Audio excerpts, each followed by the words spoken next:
A tanker called the Marinara vanished from tracking systems in late December 2025. Its automatic identification system went dark. No position data, no ship identity broadcast, just gone. But satellites still saw it. The U.S. Coast Guard tracked it for 2 weeks straight across the North Atlantic. The ship changed its name, repainted a Russian flag on its hull.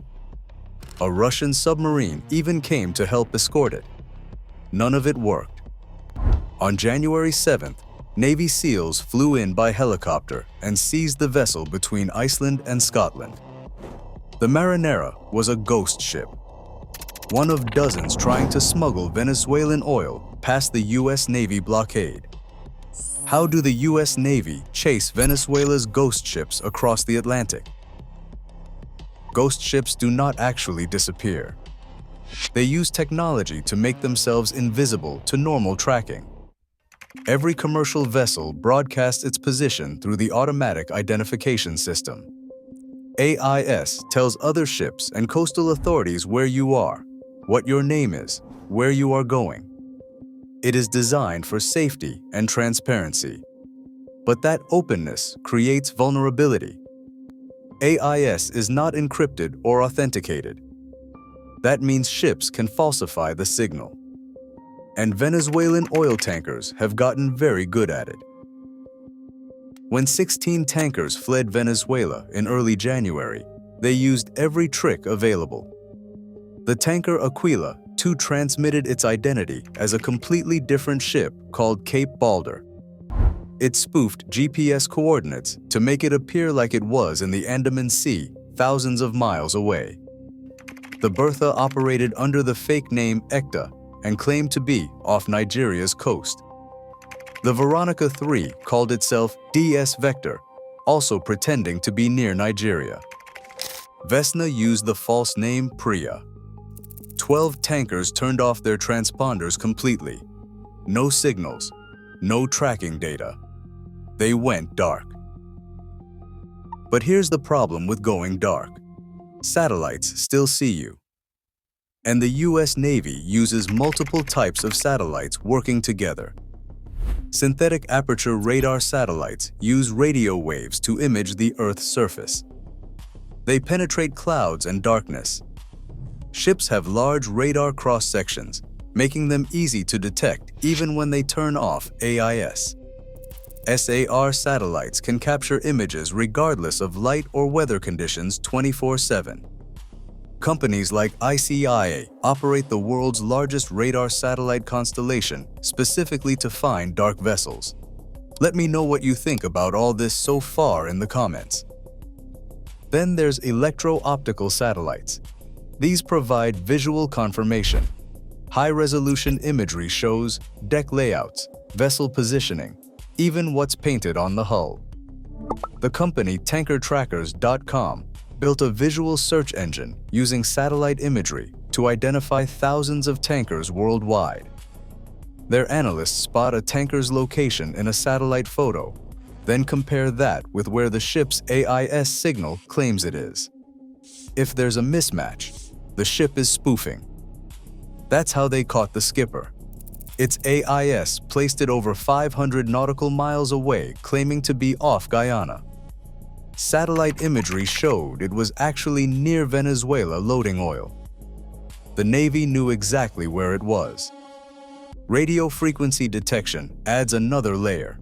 Ships need to use VHF radio signals for navigation and communication.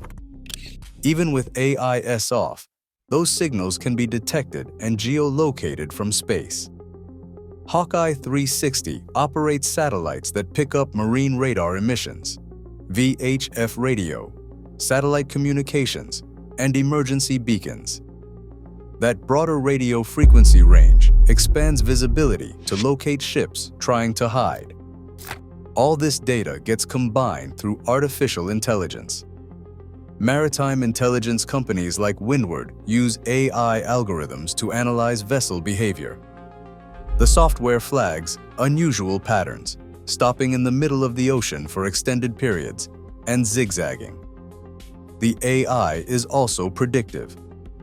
Between January 2024 and July 2025, maritime intelligence firm KPLER identified 261 vessels that spoofed their AIS before being sanctioned. Once a ghost ship is identified, the hunt begins. The Marinara case shows how this works. When the Coast Guard tried to board the vessel near Venezuela in late December, the ship refused and fled north into the Atlantic. The USCGC Monroe, a Legend-class national security cutter, pursued it for over 2 weeks. The cutter is 418 feet long and designed specifically for extended blue water operations. It functioned as an on-scene headquarters, maintaining continuous contact while coordinating intelligence and preparing for boarding. U.S. Navy destroyers joined the chase. The USS Bulkley and USS Paul Ignatius, both Arleigh Burke-class guided missile destroyers, helped track down the Marinara in the North Atlantic. These warships carry the Aegis combat system, advanced radar, and Tomahawk cruise missiles, with ranges over 1,000 miles. British Royal Navy assets provided critical support. A P-8A Poseidon maritime patrol aircraft from RAF Lossiemouth tracked the tanker from above. The Poseidon is based on a Boeing 737, but fitted with multi-mode synthetic aperture radar, electro-optical infrared sensors, and electronic support measures. It flies up to 41,000 feet with in-flight refueling capability for extended patrols. It can detect, track, and classify vessels even when they have transponders off or fly under false flags. UK Typhoon fighters, Voyager aerial refueling tankers, and Irish maritime patrol aircraft all maintained what the Coast Guard called an unbroken operational picture. Even with a Russian submarine attempting to help escort the tanker, the surveillance net never broke. The Marinara couldn't hide. And understanding how these multinational naval operations coordinate across thousands of miles is exactly why maritime professionals subscribe to Shipline. They want expert analysis of complex operations, and that's what we deliver. The 2-week pursuit wasn't a delay.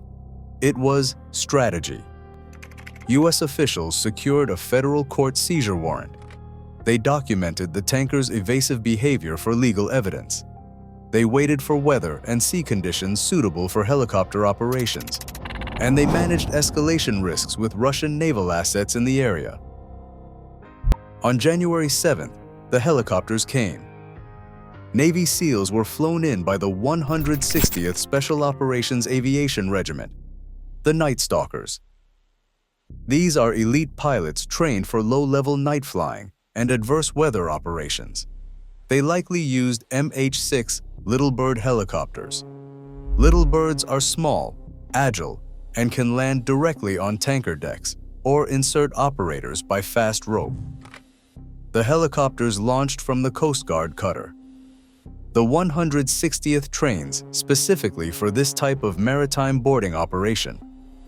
Little Birds have unique capabilities. They cannot refuel in flight and have a limited official range of 250 miles. But they can be transported in C-17 cargo aircraft thousands of miles to forward locations. When SEALs hit the deck between Iceland and Scotland, they secured the crew and took control of the vessel. The operation concluded without incident. No shots fired. No casualties. Clean, tactical execution. The same technology and tactics have been used 5 times in 9 days. The skipper was seized December 10th. The Marinara and MT Sophia, both on January 7th.